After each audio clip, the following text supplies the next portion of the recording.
Hello, my name is Shannon and today I am in Mbodied Art Studio. Today I was thinking I would share 3 awesome drawing exercises that you can practice at home. And if you are starting to draw on your paintings, my last exercise is one you're gonna wanna stay around for. Alrighty, let's get started on our piece of blank drawing paper over here. The first drawing exercise I have for you is going to increase your ability to move your hand when you're looking and observing the thing that you want to draw. So you're connecting your hand movement to what you're seeing. So this first exercise is called a blind contour drawing. I'm going to pick this lovely plant to draw. I'm going to put it kind of out of view here, but trust me, it's there. Okay, so why it's called a blind contour drawing is because I'm not going to look at what I'm drawing. So I know it seems scary, but you know what? It's gonna be good for you, I promise.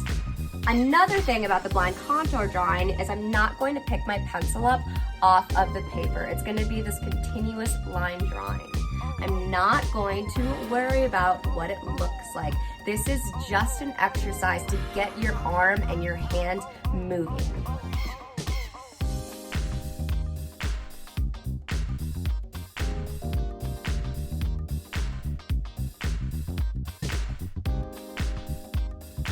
So I'm also just drawing contour lines. So a blind contour, blind meaning I'm not looking at it, and then contour meaning that I'm just drawing the outline, any hard edges that I'm seeing. So maybe some veins here and there. I don't know if I'm hitting the veins where they need to be. This should loosen you up a little bit too. So if you ever find yourself taking yourself too seriously when you're drawing, do a blind contour. It's gonna force you to smile, it's gonna force you to laugh, and if you're not smiling, you're not having a good time, then why are you drawing? Why are you creating art?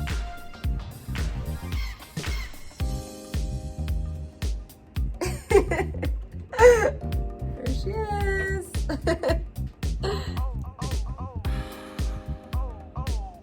My next exercise I'm going to share with you is going to focus on making gradients.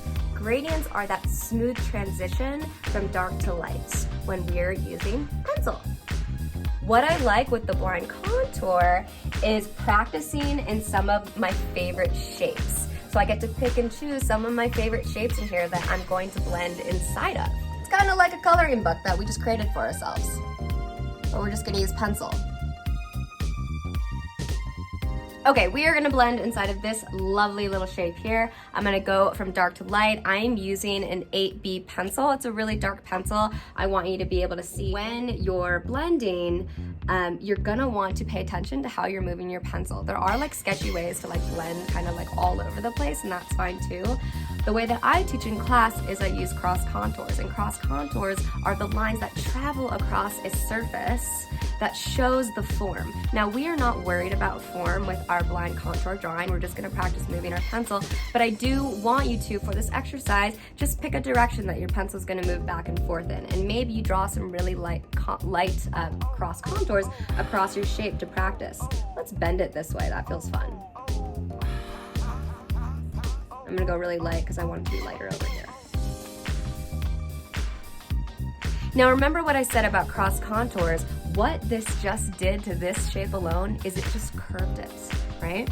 So now we're gonna shade from dark to light, and I'm gonna follow these cross contour lines as I shade, pushing a little bit harder towards this side over here and getting lighter as I move towards the other side.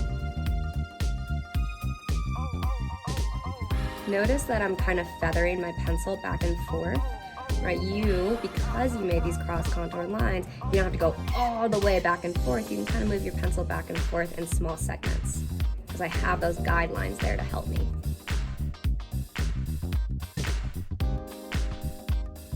I'm going really, really soft towards the end here. I want a little bit of white, and I'm using the side of my pencil, using it on an angle so it comes out a little bit softer, less hard because I have a pointy tip at the top of my pencil. Now that I've got a pretty nice gradient, I'm gonna give it another layer. I always like to hit those darker areas, and I like to put another layer on top because my pencil strokes will get closer together and I will see less lines as I do a second layer too. It'll all kind of like blend together.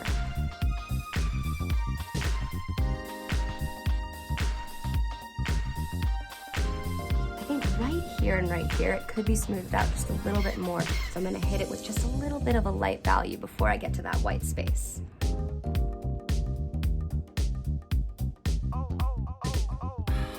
Ready to move on to another one? I think so. Let's do another one for good measure. And as I go to another one, it brings me to another fabulous reason why this is such an awesome drawing practice.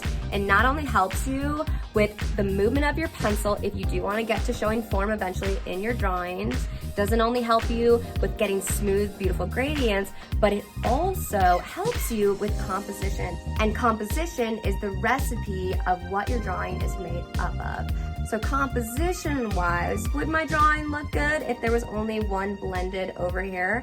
Not really. Would it look good if this one was blended over here and nothing else? Not really. And why that is, intuitively, it's gonna make us feel uneasy because it's not balanced. So how to balance our drawing out right now is let's put another gradient over on this side.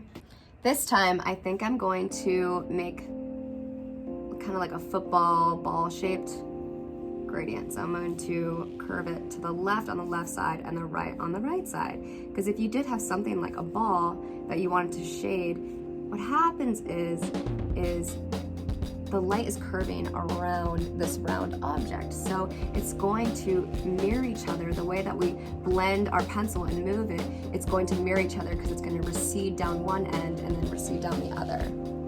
And maybe this time, just for fun, maybe I hit my dark corners on each side and mirror it and get light towards the middle. All right, also another drawing tip, here's a bonus.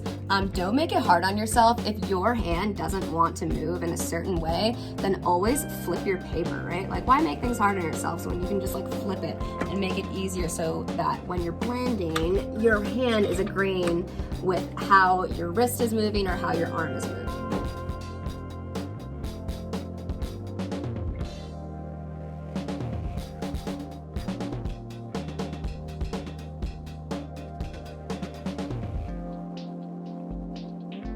You know what the best thing about pencil is that you can erase it.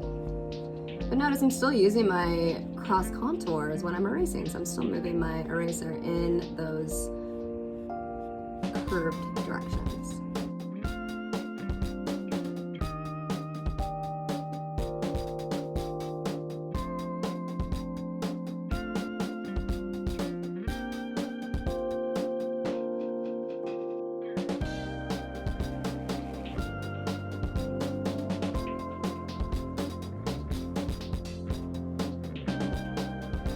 Having so much fun blending in these little shapes.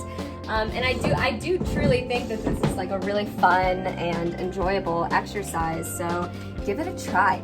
If you have a sketchbook, maybe you do like a few blind contours in your sketchbook. Pick your favorite one, right? It just has to make you feel good for it to be your favorite. And then go ahead and blend away in your favorite shapes inside of them. I could keep going with this until I have like half blended in shapes, half empty shapes. And who knows, like it could be something that I really truly like love in the end and I'm really proud of for it to be in my sketchbook. And it just made me a stronger blender, a stronger seer in the end. So give it a try at home, and if you like it, make sure you tag us. We want to know about your experience. So tag Mbodied Arts if you do try these 2 exercises at home.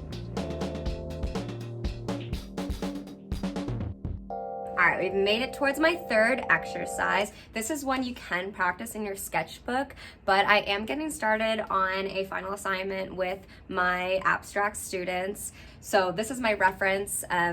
If you're getting into starting to draw realistic contour lines and contour lines, meaning the outline, the hard edges of what we're looking at, I have a great exercise for you to use before you start really trying to get those like fine edges exactly how they appear in your reference. So what we're gonna do is we're gonna throw a bunch of straight lines in here, and this is the exercise. Using straight lines so that you can get the correct alignment, the correct axis, before you worry about doing like any like fancy curves. First, I'm actually gonna draw an axis. You can't really avoid it when you're doing the face. They're pretty symmetrical for the most part. And I like to line the eyes too. I've already kind of started it a little bit here. This is where I want my eyes.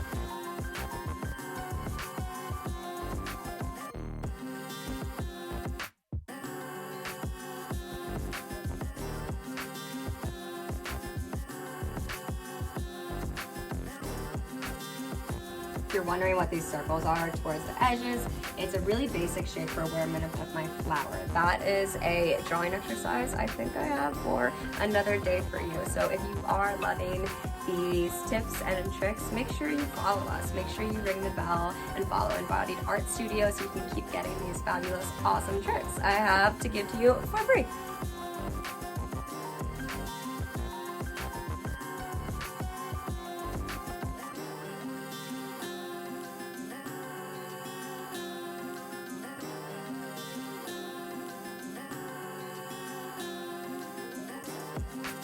We're pretty rounded, so I want to show you just one little snippet of where I would go from here after I've drawn a bunch of angles basically on my face. What I have these kind of like robotic nostrils, and they're not so robotic right in real life. So having, 3 of these hard edges, I know that my curve is going to line up pretty close to where they are, but it's going to be round instead and kind of like one fluid line. So here we go.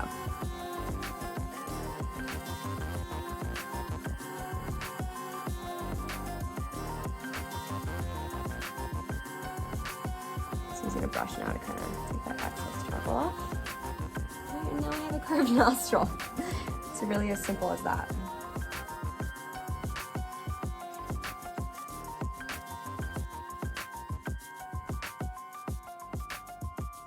I hope that you can take this hard edge technique with you into your sketchbook, onto your large canvases, onto your large papers. I use it all the time. It really helps me kind of let go of getting that exact curved edge and helps me align it and get the correct angle before I start to really truly bring in those contour lines. All right, I need to start getting ready for class. It's almost that time, so